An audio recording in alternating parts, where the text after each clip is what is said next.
KCP cement, మీ కలలను దృఢంగా నిర్మించండి. ముందుగా రాజమౌళి గారికి, కీరవాణి గారికి, మా చంద్రబోస్ గారిని మనస్ఫూర్తిగా అభినందిస్తూ, మా సహచర మంత్రివర్యులు మా అన్న శ్రీనివాస్ యాదవ్ గారు, film development corporation chairman Anil Kurma గారు, మా సోదరులు దిల్రాజ్ గారు, పర్చూర్ బ్రదర్స్, జీవిత రాజశేఖర్ గారు, ఇంకా ఇక్కడ వచ్చినటువంటి మా బసిరెడ్డి గారికి, అన్ని విభాగాల అసోసియేషన్ సభ్యులకు, అభిమానులకు, పాత్రికేయ సోదరులకు అందరూ కూడా పేరు పేరు నమస్కారం. ఒక సినిమాకు నంది అవార్డు వచ్చిందంటేనే చాలా గొప్పగా ఫీల్ అవుతున్న సందర్భం. అలాంటిది ఆస్కార్ అవార్డు పుట్టినప్పటి నుంచి ఇప్పటి వరకు తెలుగు ఇండస్ట్రీస్కు ఎప్పుడు కూడా ఏ అవార్డు రాలేదు ఆస్కార్ నుంచి. కానీ మొట్టమొదటిగా ఒక పాటకు ప్రపంచ స్థాయిలో అత్యున్నతమైనటువంటి ఆస్కార్ రావడం అనేది నిజంగా తెలుగు ఇండస్ట్రీ గర్వపడేటువంటిది. తెలంగాణ ప్రభుత్వం తరఫున వారిని మనస్ఫూర్తిగా అభినందిస్తూ, జనరల్గా సినిమా అంటేనే ప్రధానంగా దర్శకుడు, నిర్మాత. సినిమా మొత్తం కూడా డైరెక్టర్ చేతుల్లో ఉంటుంది. వారికి ఎవరెవరు కావాలి, పాటలు, మాటలు, సంగీతం. సినిమా హిట్ అయిన తర్వాత వచ్చేది హీరోయిన్లకు పేరు వస్తుంది. కానీ దాని వెనుక ఉన్నటువంటి పూర్తి మూలమైనటువంటి వీరికి అరుదైనటువంటి అవకాశం దక్కదు. కానీ ఈరోజు ఆస్కార్ అవార్డే రావడం అనేది నిజంగా సినిమా ఇండస్ట్రీ మొత్తం కూడా గర్వించదగ్గది.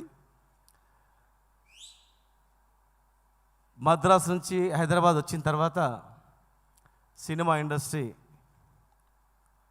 చాలా అత్యంత అద్భుతంగా ఎన్టీ రామారావు గారు, ఆ తర్వాత ఏఎన్ఆర్ గారు, ఎస్వి రంగారావు, సినిమా అంటేనే చిరంజీవి గారు, అట్లా ఎంతోమంది మహనీయులు తెలంగాణ వచ్చిన తర్వాత, తెలంగాణ రాకముందు తెలంగాణ వస్తుందేమో, తెలంగాణ వస్తే ఈ సినిమా పరిశ్రమకు ఏమవుతుందో, ఇబ్బంది కలుగుతుందేమో అని చెప్పి చాలామందిలో కూడా అనుమానాలు ఉండే, భయం ఉండే. కానీ తెలంగాణ ఉద్యమ సమయంలో కూడా మేము కానీ, మా నాయకుడు, మన ముఖ్యమంత్రి కేసీఆర్ గారు కానీ, ఇది ప్రజలపైన పోరాటం కాదు, పాలకుల మీద పోరాటం, మనం అన్నదమ్ముల్లాగానే ఉంటాం, ఏం భయపడాల్సిన పని లేదని ఆ రోజు చెప్పడం జరిగింది. ఈరోజు 9 సంవత్సరాలు అయినా కూడా ఎక్కడ కూడా ఎలాంటి ఇబ్బందులు లేకుండా అన్ని రాష్ట్రాల కన్నా ఎక్కువ వెసులుబాటు ఈ సినీ పరిశ్రమకి ఇచ్చి, పూర్తి ధైర్యాన్ని ఇచ్చి, మీకు చేయినిత్తనిచ్చినటువంటి ప్రభుత్వం ఇది. కాకపోతే చాలామంది డైరెక్టర్స్ ఉన్నారు, మీకు ఒక్కటే రిక్వెస్ట్ చేస్తూ ఉన్నాం. గతంలో సినిమా చూసేటప్పుడు మాకు చాలా బాధ అయ్యేది. జనరల్గా సినిమాలో అన్ని రైట్స్ అమ్ముకొని నిజాం రైట్స్ మాత్రం పెట్టుకునేది హీరో కానీ, లేకపోతే మెయిన్ వాళ్ళు. అంటే సినిమా చూసేది, లాభాలు వచ్చేది ఇక్కడ ఈ ప్రాంతం నుంచి.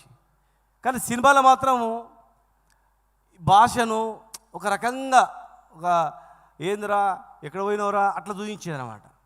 ఒక భాషను, యాసను కొద్ది అవమానపరంగా మేము ఫీల్ అయ్యేటోళ్ళం మనం. అరే ఎక్కువ లాభాలు వచ్చేది, సినిమా బతికించేది, ఎంతో ఆదరాభిమానులు చూసేది, ఫ్యాన్గా పెట్టుకొని ఎంతో అభిమానులు, రచయితలు కానీ, హీరోలను కానీ ఎంతో అభిమానించేది. కానీ సినిమా వచ్చేవరకే ఈ రకంగా తీస్తున్నట్టుగా బాధ కలిగేది. కానీ ఈరోజు మేము గర్వపడుతూ ఉన్నాం. ఆ పాటలో చూస్తే పొలం గట్టు మీద మిరపతొక్కు, జొన్న రొట్టె, అవన్నీ పోలేరమ్మ, పోతురాజు, ఈ భాష అవన్నీ చూస్తే ఆంధ్రలో ఉండి కానీ అచ్చం తెలంగాణ. అంతకుముందు తెలంగాణ అంటే అది మీ భాషనేగా, అది యాస భాష కాదనేటువంటి సందర్భం. ఆనాటి నుంచి ఈరోజు అందరం ఒకటే అని మేము అన్నాం. కనీసం ఇప్పుడన్నా అందరం ఒకటే అనేటట్లు భావించి ఈరోజు ఆ పాటకు ఆస్కార్ అవార్డు వచ్చినందుకు మాకు చాలా గర్వంగా ఉంది, చాలా సంతోషంగా ఉంది. కానీ ఎక్కడ కూడా అప్పుడు భయపడ్డరు ఏమవుతుందని. ఇప్పుడు ఏం కాదన్న తర్వాత కూడా ఈ ఆశా భాష తెలంగాణకు ఉందని కూడా ఎవరు అనట్లేదు. అప్పుడు ఆంధ్రప్రదేశ్ చలనచిత్ర పరిశ్రమ ఉండే, ఆంధ్రప్రదేశ్ ఉన్నప్పుడు. తెలంగాణ వచ్చిన తర్వాత ఏముండాలి, తెలంగాణ చలనచిత్ర పరిశ్రమ ఉండాలి. సరే పోనీ తెలుగు చలనచిత్ర పరిశ్రమ 2 రాష్ట్రాలు ఉండాలి, మాకు సంతోషం. 2 రాష్ట్రాలు కలిసి ఉండాలని మాకు సంతోషం. అన్నదమ్ములకు ఉండాలి సంతోషం. ఈ రాష్ట్రంలో ప్రతి ఒక్కరికి ధైర్యం, శక్తి అన్ని రకాలుగా చూడాలనేది మా ప్రభుత్వ ధ్యేయం. రాబోయే సినిమాలలో ఇంకా మంచిగా సినిమాలు తీయాలని, అలాంటి భేదాభిప్రాయాలు లేకుండా గొప్పగా తీయాలని. తెలంగాణలో ఇంతకుముందు రాఘవేంద్రరావు గారు వచ్చినప్పుడు కొల్లాపూర్లో సోమశిల దగ్గర అత్యంత అద్భుతంగా ఉంది అని అన్నారు. పోయి చూసినా చాలా అద్భుతంగా ఉందని. అదే కాదు, ముత్యాల ధార అని చెప్పి భారతదేశంలోనే 2వ జలపాతం ఉంది, చాలామంది తెలియదని చెప్పింది. నిజమే, అద్భుతమైనటువంటివి ఇక్కడ ఉన్నాయి, కానీ చాలామందికి తెలియదు. మరి టూరిజం శాఖ నుంచి మీరే, ఏదైనా కల్చర్ మినిస్టర్ మీరే, టూరిజం శాఖ మీరే, మీ సోదరులు మీరే ఫిల్మ్ శాఖ మంత్రి. మరి మేము సినిమా షూటింగ్ తీసుకోవడానికి ఏదైనా వెసులుబాటు కలిగిస్తారంటే 100% మీకు అన్ని రకాలుగా మా హోటల్స్ కానీ ప్రాంతాలు కానీ మీకు నామినల్ బేస్లో ఇక్కడ తీసుకునేటట్లు పూర్తి స్థాయిలో మా ప్రభుత్వం నుంచి మీకు సహకారం ఉంటుంది. ఏం భయపడాల్సిన పని లేదు. అందరినీ చూడండి, చాలా ప్రతిభ గల వాళ్ళు, హీరోలు ఉన్నారు, చాలామంది ఎంతోమంది ఆర్టిస్టులు ఉన్నారు.